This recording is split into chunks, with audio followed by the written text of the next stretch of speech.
Well, the time is just gone 8:27 a.m. as we continue with the Friday edition of News and Views this morning. If you have just joined in, we welcome you to the show. Now, South Africa has earned international recognition with regards to taking Israel before the International Court of Justice. South Africa consistently presents itself as a champion of human rights and justice.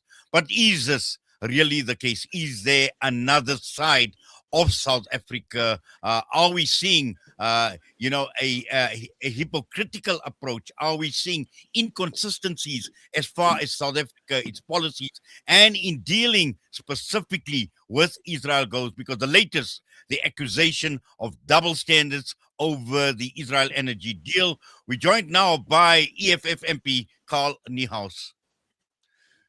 Mr. Niehaus, good morning to you, sir, and welcome to the show. Good morning, and thank you for having me. Yes, for obvious reasons, and I mentioned South Africa, on the one hand, applauded by the entire world for our position as far as Israel is concerned. But yeah, we're seeing with the latest Israel energy deal, we're seeing a case of double standards.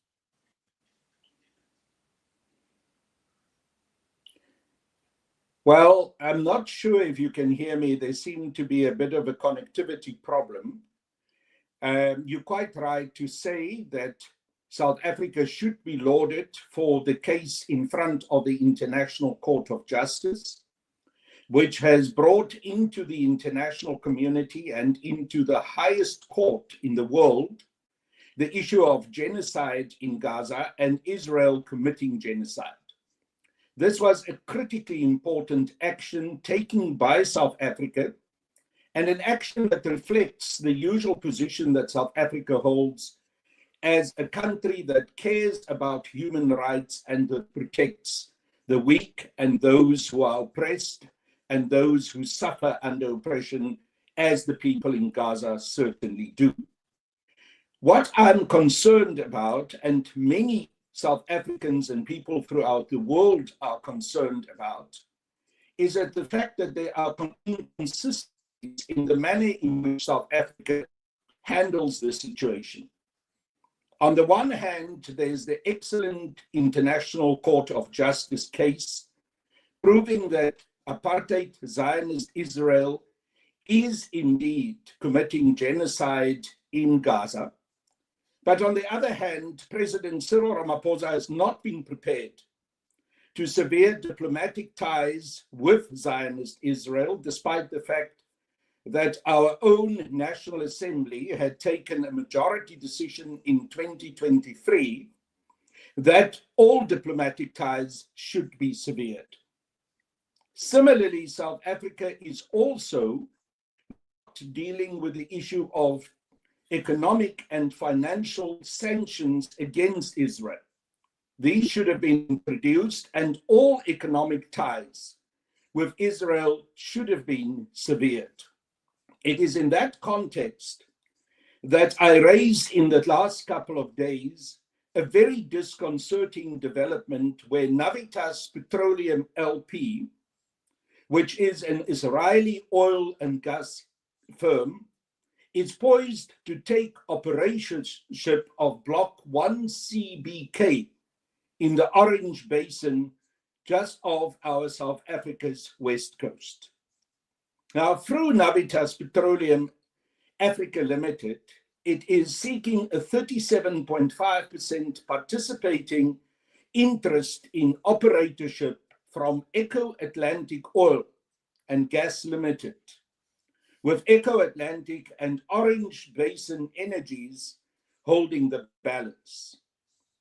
Now, this block and this financial investment by Navitas Petroleum is in the northernmost part of our west coast.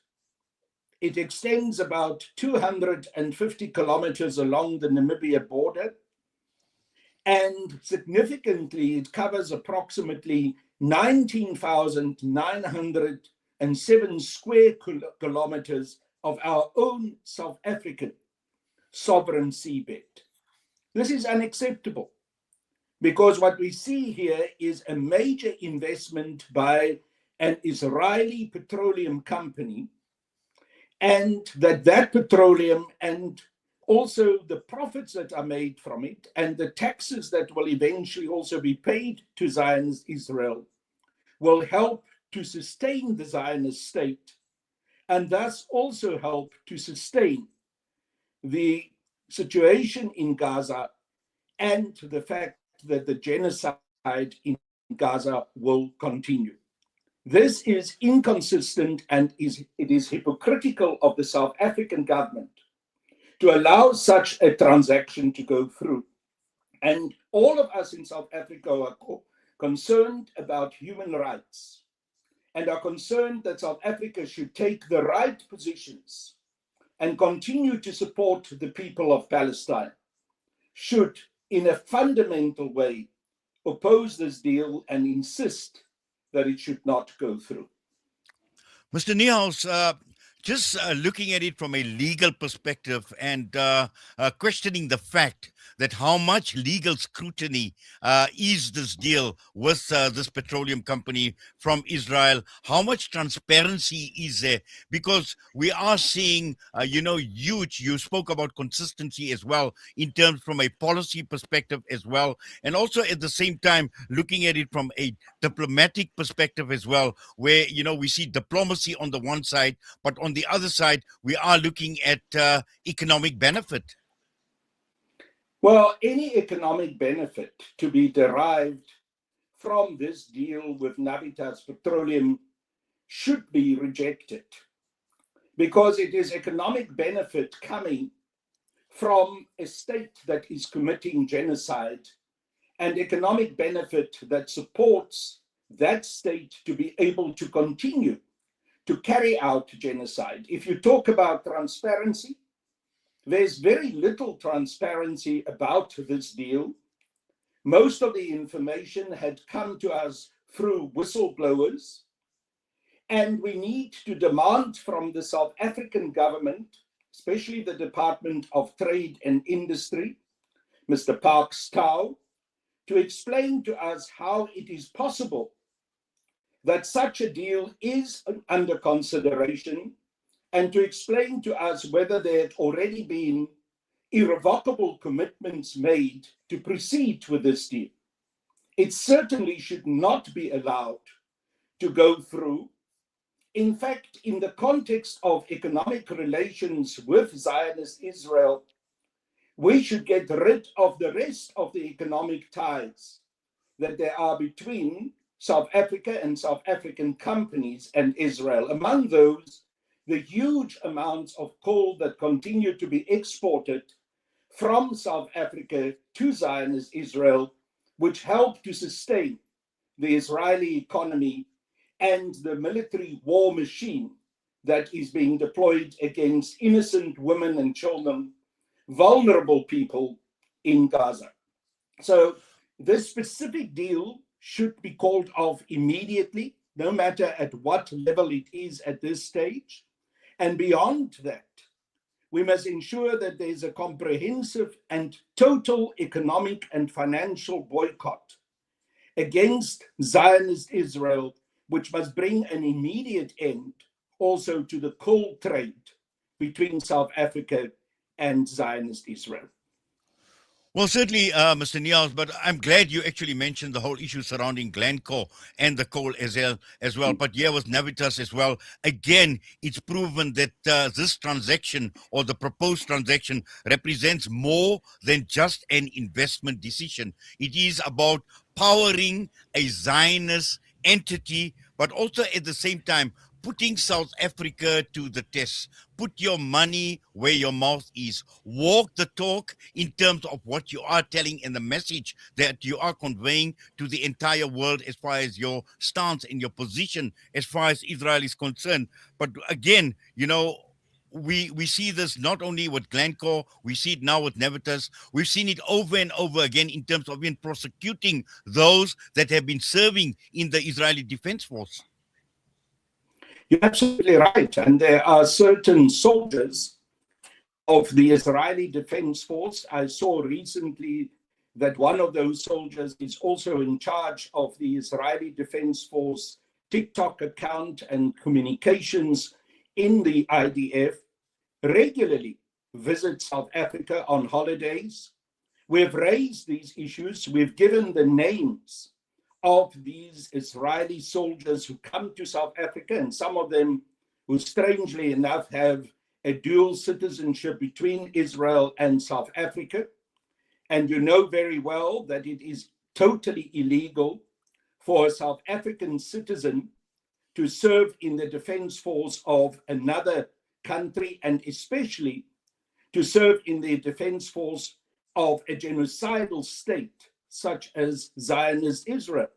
Now, despite the fact that this information is readily available and had been passed on to the South African Police Service and also our Department of Justice, the South African government has done nothing to apprehend these persons, to arrest them, and to charge them. We must continue to bring their names out into the open.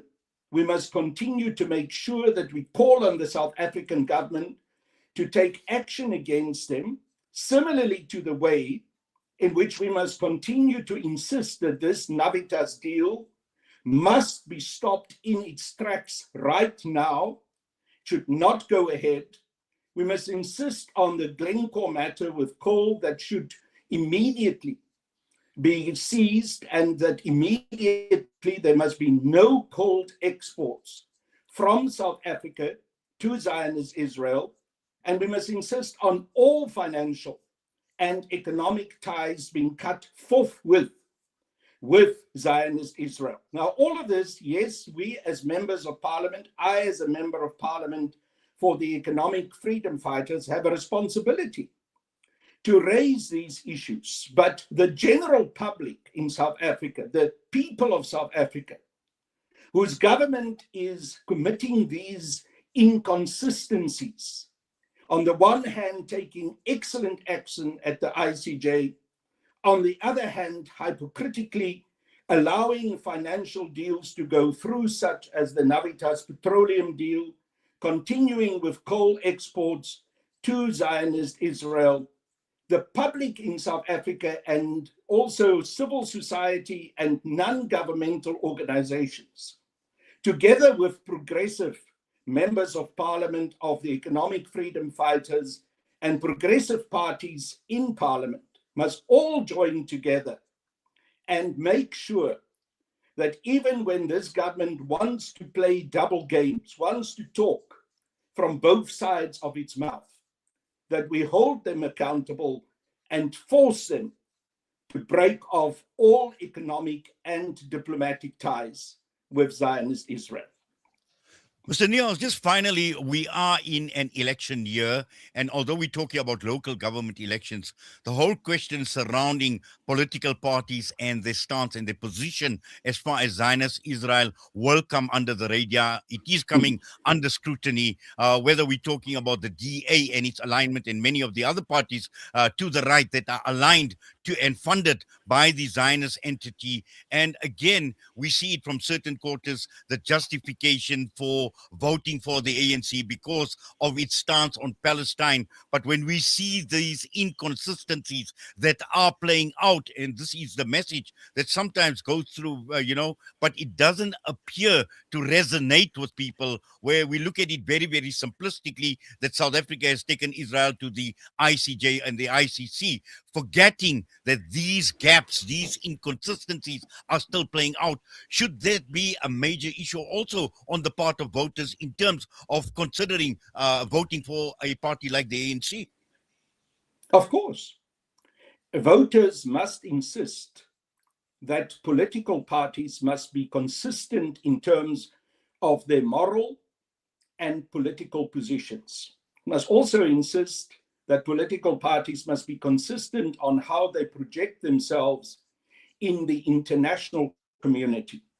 The African National Congress is failing in this, and I've called them out many times. I've engaged many times with some of the leadership of the African National Congress. I recall a particular meeting in Lenasia about a year ago, where I directly engaged with the Deputy Secretary General of the ANC, Ms. Nombula Mokonyane, and also the Deputy Minister in the Department of International Relations and Cooperation, Mr. Alvin Boertes. And I said, you guys are inconsistent. But in fact, the call I would like to make on the South African voter, anyone who ought and should be deeply concerned about the genocide in Gaza and who stand with the Palestinian people, is don't vote for political parties that are inconsistent in the way they deal with this absolutely critical moral and political issue. Also, don't vote for political parties that support apartheid Zionist Israel and get funded by Zionist Israel, such as the Patriotic Alliance, Action SA, and a number of other parties. Vote for political parties that are clear and unequivocal in their stands for the people of Palestine, in support of the people who are fighting for their dear lives in Gaza, and who have been absolutely consistent in calling for economic and diplomatic sanctions against Zionist Israel. And the only party that really has been absolutely consistent on all of these issues is the Economic Freedom Fighters. I must remind you that it is the EFF, through our Commander-in-Chief and President Julius Malema, that tabled in 2023, in November 2023, the motion in Parliament that all diplomatic ties should be severed with Zionist Israel. And it was through our intervention that that motion was successfully carried by a large majority in the National Assembly. So voters in this upcoming local government elections should vote for the EFF, also on the issue of Palestine, the support, the consistent and without any contradiction support that the EFF has given to the people of Palestine, and specifically on the issue of Gaza and the genocide that Zionist Israel is committing in Gaza. It makes no sense to me that on the one hand, one can speak firm and strong as a South African voter in favor of the people of Palestine and against the terrible genocide that is being committed by Zionist Israel in Gaza. But on the other hand, you go and make a cross behind a political party such as the African National Congress, the DA, Action SA, the Patriotic Alliance, and other parties who support apartheid Israel, and even worse, who get funding from apartheid Israel. We've in recent times also seen the problem of the stoking on of xenophobia and Afrophobia here in South Africa. The whole thing that is related to March and March, and the way in which it has divided South Africans domestically, but also the terrible way in which it has divided South Africa from the rest of our mother continent, Africa. And I can tell you that there's a lot of Zionist money involved in funding March and March, and these Afrophobic and xenophobic hate actions that are being committed in South Africa against fellow Africans. They are on record, academics and business people from Zionist Israel, who said that South Africa should be divided and broken up, that it should be turned on itself in terms of ethnic divisions, and it should also be isolated from the rest of the African continent as part of a punishment against South Africa for the action that we had taken at the International Court of Justice. So we have a direct intervention also here from apartheid Israel and Zionist financiers. We know that some of the greatest funders to the Democratic Alliance, to Action SA, to the Patriotic Alliance and other reactionary parties in South Africa are Zionist funders. Now, how can you possibly, as a South African, when you are deeply concerned about what is happening in Gaza, when you say that you share your love and your humanity with the people of Palestine, vote for any party that is inconsistent on the issue of Palestine and inconsistent on the issue of genocide in Gaza, and even worse, how can you possibly vote for a party that is funded by Zionist money, and those parties then speak out in favor of apartheid Zionist Israel because of those funds? You've seen what Mr. Gayton Kenzie do. You've seen what the Democratic Alliance do. You see the involvement of Action SA also in March and March. And there's even the sad situation that we now see the MK party supporting March and March. All of this relates also to the fact that there is Zionist meddling and Zionist finances going to these parties. And the South African voter in the upcoming elections on the 4th of November must seriously consider whether they can vote for such parties that are inconsistent in terms of how it deals with the issue of genocide in Gaza, and worse, parties that are actually funded by Zionist apartheid Israel and business people who are clearly associated with apartheid Israel and who are openly, expressly so, saying that they are Zionist. Well, Mr. Carl Niehaus, I know you've got a plane to catch as well, but we do appreciate you taking time out for us at Salam Media, and hopefully looking forward to further engagement. And I'm sure there will be a lot more in the build-up to the elections. All the best to you, sir. Thank you so much. And may I call on all the viewers and listeners of Salam Media to please stand up and make sure that this particular deal, Niehaus Petroleum, and its involvement on the East Coast, on the West Coast of South Africa, but also in terms of the coal exports and the need for sanctions. I call on your listeners to join us in supporting us to fight all these inconsistencies and to make sure that we have full economic, financial, and diplomatic sanctions against apartheid Zionist Israel. Thank you for the opportunity, and I wish you a good day. And safe travels to you as well. Mr. Carl Niehaus, EFF Member of Parliament, with us this morning against South Africa. Once again, accusation of double standards. And this time round, it is with Niehaus Petroleum, an Israeli company. And again, reinforcing South Africa and the inconsistencies in terms of applying policy as far as Israel is concerned.